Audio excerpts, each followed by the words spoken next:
to another episode of Card Talk, a podcast where we spend just a little bit of time talking about cards from Lord of the Rings card game. I'm your host, Dave Walsh. And I'm Ted Bannock, and I love to talk about a wide range of cards. Oh? And and we live in a land of cards. So there's lots to talk about. That's why I said, oh. I was hoping maybe. Anyways. Great. You know who couldn't be with us tonight? Caleb. Wrong show. Oh, for anybody who listens to Cardboard of the Rings, that's their ongoing gag since the Second Age start. You know, Caleb couldn't be with us tonight. Well, Caleb couldn't be with us tonight, but, well, actually, I never asked him, but you know who I asked and couldn't be with us tonight? Grant. Not along for the ride. He's not along for the ride. So, Grant, hopefully we catch you on the next one, buddy. We got a wonderful episode, though, coming up for everyone today. I'm actually really excited to talk about this card because it's an archetype that I like, and it's a fun card. And we'll bring it to you after this message from David about our patrons. I was going to say message from our patrons, but that doesn't right. make sense. It's a message to our patrons. Our patrons from David. Yes, yeah. So Ted over there is all weird, but I am always completely normal 100% of the time. So just ask my wife how normal I am all the time, or my kids. But if you are a patron, we are very appreciative of all you do to help keep the lights on here at the podcast. We have, hosting fees and swag that we give out all the time, and other ways that we support the community with giveaways and bonus stuff. So. And we all just really like doing it. So if you want to become a patron down here, you can join the crew by going to patreon.com/cardtalk2018. And you can join the ranks of Thardir, Stephen, Mark, Jason, Ryan, Manuel, Grant, Katie, Rachel, Tony, Valentin, Eric, Dern's father, Moritz, Anders, Shane, Micah, Chris, Reagan, Rob, not Bob or Robert, but Rob, Brandon, Scott, Joe, Peter, Niall, Carl, Vardane, James, Joshua, Matt, Russ, Justin, Jason, Bob, Daniel, Mike, Bob, David, Sean, Lou, Phil, Joseph, and Dominic. Also, we've been working really hard at getting the blog up and running so that there's some quality content over there. And we keep Matt hidden in the closet so he doesn't have anything to, any interaction with the podcast. So any reviews that you see over there, he is writing those without knowledge of what we're saying here. And we like to keep it that way. So that way he gets not only our take on it at the pod, but also his honest take of the card over at the blog. So if you want to read what we write about these, what Matt writes about these cards, cardtalk2018.com. Join us over there for lots of stuff. And another thing that becoming a patron helps support is hosting fees over at the blog too. So it's a lot of stuff going on, Ted. Card Talk is taking over LOTR. We're doing it. We're doing it. Right. What's the card we're going to talk about tonight? What's the card? So there's a range of cards, but the particular card that we narrowed it down today is the Ranger of Cardolan. I feel like that's an Irish. This is where I wish I had, it's like, we do have an Irish. I apologize to the Irish people who listen to the show. We do have at least one Irish patron. So I was I feel like his first name is Card and his last name is Olan. So it's like, oh, there we go. There it is, Mr. Cardolan. I don't know. I always feel like this is an Irish card. I never thought that until now, but That's there just you have me, it. like I have a couple of things in my head, like with Gone Berry Gone, you always sing that song by the Violent Femmes, and Yeah. this is just one of those things that I think, like, when Winged Guardian ever hits the table, I always think of Harry Potter and Winged Guardian Yeah. Leviosa. Like, there's just Yeah. some things that come out, like, so in my head this is the Irish Ranger. So I apologize. I'm not trying to Okay. offend any of our Irish listeners out there for my Irish. Maybe he's just of Irish descent. Who knows? Anyways, go ahead, Ted. We'll rattle off Ranger of Cardolan. So he's a neutral ally that costs 4. He's got 2 willpower, 2 attack, 2 defense, 3 hit points. His traits read Dunedain and Ranger. And he has response on his text box. After you engage an enemy, if you control at least one Dunedain hero, spend 1 resource to put Dunedain of Cardolan into play from your hand under your control. At the end of the round, if Ranger of Cardolan is still in play, shuffle it into its owner's deck. So it's like a built-in sneak attack there for 1 round, right? As long as you engage somebody, which is what Dunedain want to do, right? Like the Dunedain want to engage all sorts of things, right? So, and it's a great card. Yeah. Like, It is. even for 4 cost, it's great, but I don't ever remember paying all 4 cost, because when you want this guy to come out is usually during the combat phase, or at least the way that I'm playing. Maybe I'm playing him all wrong, but it just seems like paying 1 for 6 stats and 3 hit points is probably an alright deal out there. And then the thing is that here's the thing that you need to keep in mind, and this is the subtlety of the game, which I love. Ted and I were talking about this, is that the Ranger of Cardolan stays around until the end of the round. And so realize that the refresh phase happens before the end of the round. So, and this is also true for ally Gandalf. If you hardcast Gandalf and then you put Ranger of Cardolan out, you can ready both of those characters in the refresh phase, and then use both of them for a very good tail. Yep, in the action window. In the action window phase. of the refresh phase, and get 9. And the chances of you being able to pull out to fully use a very good tail with 9 cost, you could pull out probably 2 more good. Rangers of Cardolan. Right. And play them. And keep them out. And keep them on the table. Right. So that's where that's a very good play. That's a very strong play. And it's not hard to get to usually. Ranger of Cardolan is maybe with Gandalf, there's a lot of cards going on there, but to line up that much is a bit, because you're waiting for 3 cards. But to line up a very good tail and one of these guys, right? Because neither of them easy. are unique, and you're going to have multiple copies of both of the cards in your deck if you're playing this. So it's really worth it. So, anyways, that's what I wanted to say. I know that this guy goes into some of my like Hobbit Dunedain mixed decks, because you have to have one Dunedain hero. So I have a couple decks where Aragorn's out protecting the hobbits, doing stuff like that. So but that's sure, where I see. I don't necessarily run the full Dunedain lineup. Okay, sure. So that's but I do know that the Ranger of Cardolan has seen time in decks that I play.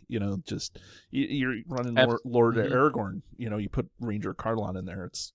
It's never wrong. So there is just to run through. There's plenty of Dunedain heroes. First of all, you have all the versions of Aragorn. Right. You have Barivor.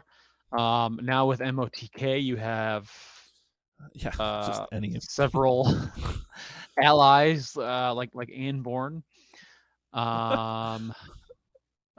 We just recently talked about an episode. Anborn. Anborn is a Gondor Ranger. He's not a Dunedain. Oh yeah, no. So who am I? Oh man, who am I thinking of? It's a unique. Maybe it's L, such as an L. and he's leadership. Anyway, there's lots of Dunedains. There's Idrian from Spirit. Like in all spheres, you have Dunedain heroes basically. Right. Like lore, spirit, like they're all over the place. So to get one is pretty easy. And Right, and it's so varied in like that Dunedain trait is so varied in like what they can be used for that there's just a lot of utility. So yeah, now I'm stuck trying to remember what that ally's name is, and I can't find it, so I will have to search so further. as you're searching, one of the things that I will say is also that one of the things that makes this guy very good is that you don't have to do anything with that Dunedain. You don't have to exhaust it. You don't have to, you have to pay one, and it's neutral, and you don't even have to pay one from the Dunedain that is being used. You can use any sphere, any resource, and then you can. So, I just think that the Ranger of Cardolan is a very good utility ally, even for 4 cost. Although I don't ever want to play him for 4 cost, not because he's not good, but I just feel like, I don't play a lot of 4 cost allies anyways, unless it's Faramir or, something crazy, ridiculous good. Did you find the thing you're looking for? Yeah, so as far as Dunedain heroes goes, you have Thurindir, Thranduil, Third-Deer. Boy, that harkens back to like the first year you were on the show, Ted. Yeah. I'm glad that you're able to... We mentioned Bearvor, we mentioned Aragorn. The ally I was thinking of was actually Eldahir, who's in leadership, right. but he's 4 cost. He's Dunedain and noble, and he's a sentinel. Right. But you also have a Marthriel, and you have Halberads. So there's a pretty decent list. But you bring up a good point that I've played this card quite a bit, and I don't think I've ever actually realized that the resource doesn't have to come from the Dunedain hero, despite how many times I've read this card and played it. You just have to own the Dunedain hero, and you can pay from any hero's resource pool to trigger his ability. But he's very helpful. He works really, really great with Tactics Aragorn, because it's any time you can engage an enemy, just period. So if you're playing a card to engage an enemy, like Tireless Hunters, which engages an enemy not engaged with anywhere on the table, or Aragorn's effect, you can trigger him and then he can attack. He's so versatile. Even if you engage enemies during the normal phase, he can be an extra defense. If you're like, I took one too many enemies because of a treachery or your threat went up, well, now you put him into play for 1. Now you can defend that attack that was maybe going to be undefended. Right. And where I tend to put him into decks the most is Bond of Friendship contract decks. Okay. Explain. Because so Bond of Friendship, you have to have 10 cards from every sphere and then 10 neutral cards. Or 10 not from a sphere. Not from the 4 spheres, right? So that includes like Fellowship, baggage cards. So right now I'm doing a Saga playthrough, so I have 3 Fellowship cards that are... Anyways, but keep going.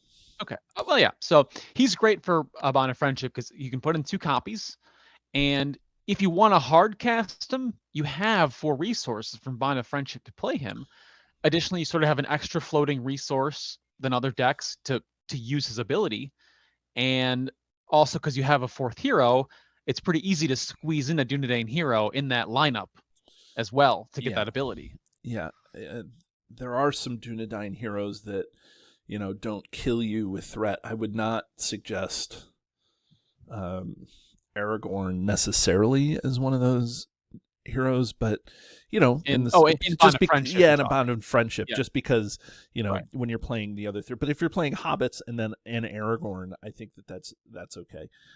It's just it seems like the Dunedain have a higher threat than many of the other. Most of them do. The lowest one is a lot of people play like Thurindir. 8, because right? he's only an 8. Right. And that's the side quest. He's the side quest dude, which side quests are a nice little, That's anyways.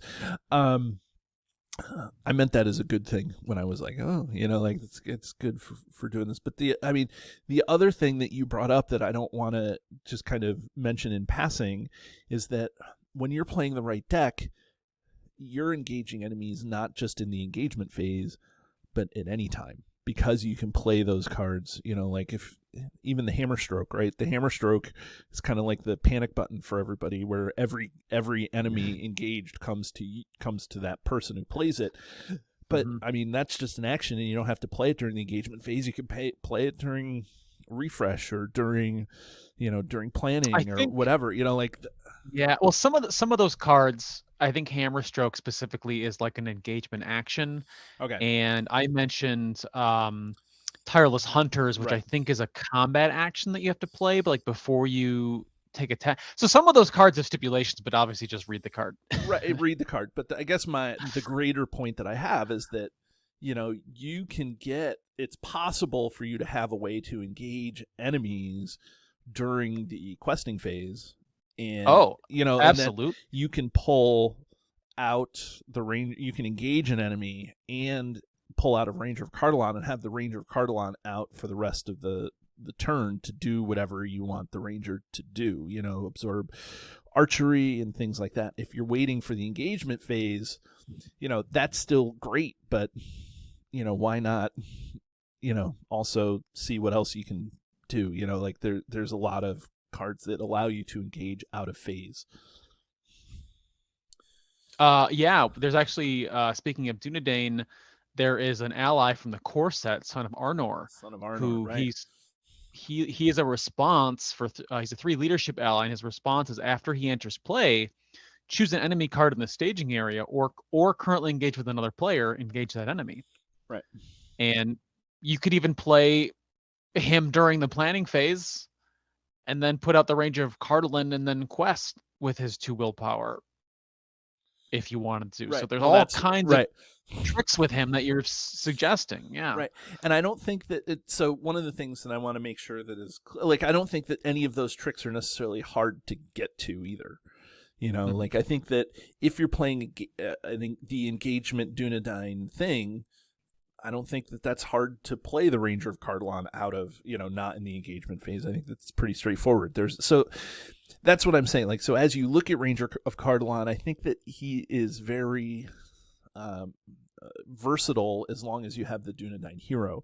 And there's a lot of good Dunedain heroes, that really just make the cut. Barivor from the very beginning is the one that, I just think, like, Dunedain Ranger Barivor drawing you cards. That's good. Not only is it drawing you cards, but it's allowing you to play Ranger of Cardolan for one. So, and then the Ranger of Cardolan is going to be able to get you, you know, the extra boost when you need it. Um, I don't know. It just seems like a good play, because there's a lot of times when you're playing and you just need to be able to just get a little bit more to clear out the staging area or something. Even solo, sometimes things can just pile up a little bit, and just to get that little bit, even though it means to engage something, it doesn't say that you need to optionally engage it, or that it makes its engagement check. So Ranger of Cardolan is just, yeah, it's good because of its response. That's what Yeah. I'm getting at. Yeah. It's very versatile. And again, sometimes you just might even have the resources to just hard cast it, and then his stats are just on the table, and he's got the same stats as Barivor, -1 hit point. Right. Like it's Right. not bad. Versatility is really good. So it can be that extra push, and can sometimes let you make plays that you weren't expecting to, just by having it in your hands. And the access, as we mentioned, is pretty easy to get by just having one Dunedain hero on the table. Right. So Well, I think that's it as far as, yeah, like tips and tricks. There's a lot of interactions with him, so check out ways to, if you can find ways to engage enemies, which Dunedain generally want to do. There's some plays you can make. I do have one more question before we move on to the art. Sure. Do you play the Ranger of Cardolan in a non-Dunedain deck? I mean, you can, of course, because it's only the response that requires the Dunedain hero. But like, is it worth playing this in a Bond of Friendship Hobbit deck with no Dunedain in it? I generally find better choices um, to spend resources on. His neutralness is great though. Mm-hmm. Like even if just a regular deck, the fact that he's 4 neutral, way easier to get together when you're running anything that's not monosphere heroes. Right. And uh, so Bond of Friendship is strong, Dunedain is strong, but to not have his added ability, he then loses that flexibility, which I think is definitely part of its strength. So generally, there's probably a better choice, even though he's neutral. Yeah, I mean, for 4, you can bring out Treebeard. Right, Ally Treebeard is forward. He's got But a he's host also of abilities not. and stats. This guy is also not unique though, so that makes it better. Like a lot of those Thalian neutral 4 cost 2/2/2/3, you know, becomes a hero after 3 cycle, whatever, you know. Mhm. But he's unique. So this one, Yeah, if you engage an enemy, you can bring out 3 of these guys. Boom, boom, boom. you could. Oh yeah, if you have multiple ones in your hand, that you can trigger multiple abilities off the same like triggering factor. Right. So yeah, if you got one enemy and you have 2 in your hand, you can spend 2 resources, put them both out. Right. That's a good So point. yeah, but I agree with you that I don't think I play this guy in a non-Dunedain deck. Yeah, This is one of those things where the ability is the ability really makes the card. yeah, it's the cool, fun part of the card is Right. to kind of sneak him into play, as you mentioned earlier. Right, sneak attack built in. So what about the art? I think the art is great. I actually really love. I really love the art on this. I don't know why I love it, but I may reach out to Lucas Jaskolski and try to get that art, because it's just really good. Like I don't know. What do Yeah, you think? I expected, he's dressed like a Dunedain Ranger with his bow, and he's in the woods. Looks like he's jumping down from a tree. Right. Is what I figure. Whether he's jumping to attack an enemy, but it looks like he's jumping in to save you. Right? Like he jumps into play with his ability. So I Right. feel like this card's art perfectly matches his ability more so than like a lot of other games or a lot of other cards in the card pool. Right. Well, that's why I love it. And I like Yeah. the. I think in his right hand or left hand he's holding a spear. Is there a ranger spear or something that? There is a ranger. There's actually, well, there's a card. Yeah, the ranger spear's a card. Right. That's what I was saying. Yeah. It Right. goes on any ranger, so yeah, he could wield it. But yeah, it looks like it could be a spear. I think more so than just like a walking stick. Because I Yeah. think the end of it looks like it might be tipping to, like the tip of it Yeah. is changing to maybe be metal. Right. Where else can you find hard hitting analysis of Ranger of Cardolan art? But anyways, I'm just really tickled by the art. So anyways, are you ready to ring this guy? Yes, I am. Okay. So for anybody who doesn't know or may have forgotten, we have a highly scientific yet arbitrary scale where we ring a card on a scale system. We have a highly scientific yet arbitrary system where we ring a card on a scale from 1 to 10, where 1 is the one card to rule them all, or one of the best cards in the game, and 10 is the card that we throw back into the fiery chasm from whence it was made, or not a very good card. So, Ted, what do you feel about Ranger of Cardolan? He's fun to play, and he is very versatile.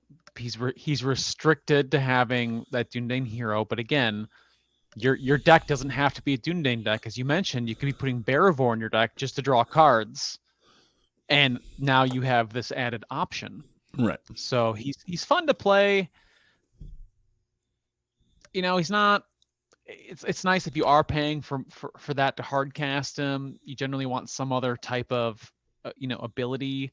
So I think he falls like right in the middle for me of being a 5, because he can give you options that you don't have, but it's not going to break your game. It's just going to kind of maybe bail you out, or you kill an enemy though and get it off the table, which can change your game to not carry an enemy over from one to Right. from one turn to the next. Right. Unless of course you're playing the Dunedain archetype, then you want to leave them engaged with you. So he kind of conflicts with that in a way. If he's helping you kill them, and then you're leaving them in play, Right. that's kind of weird. But I tend to put him into play to help me defend or attack. I would agree with you about your rating, Ted. I think that, for all the things that you say, I would normally give it a 5 because I'm playing him in Dunedain decks, or not just Dunedain decks, but, Dunedain decks with a little bit of a flavor. But I'm actually going to do something that I've never done on the show before. At the end of the 4th season here, we're wrapping up our 4th season, and I'm gonna give the card a 4. Only because of the fun factor of the card. If I can slip this card into a deck, I'm going to, just because it's fun. Like, to pull it out, Ranger of Cardolan to the rescue, dun, dun, dun, dun, it's just a good fun card to play. So, and that's why we play this game. It's because we want to have a lot of fun. So, yeah. So there it is, the Ranger of Cardolan. And join us again as we talk about more cards from the game. Have a great day, everybody. Do you love the content? Here's what you can do to stay connected. Become a patron. The money collected through Patreon goes into keeping the lights on here at the podcast. We love our patrons, and you can join at many different levels. Visit patreon.com/cardtalk2018. You can subscribe to us, whether you're watching our YouTube channel or you're listening to us in your favorite podcatcher. Hit the subscribe button to get notifications of all our new episodes. Didn't know we were an audio podcast? Find us by searching Card Talk to get access to our 120 plus regular episodes. Didn't know we were a video channel? Find us by searching Card Talk LOTR LCG on YouTube. And there you can find not only our regular episodes, but you can find our bonus playthroughs and other content related to the game. Want to get a hold of Ted, Grant, or myself? Feel free to email the podcast at cardtalk2018@gmail.com.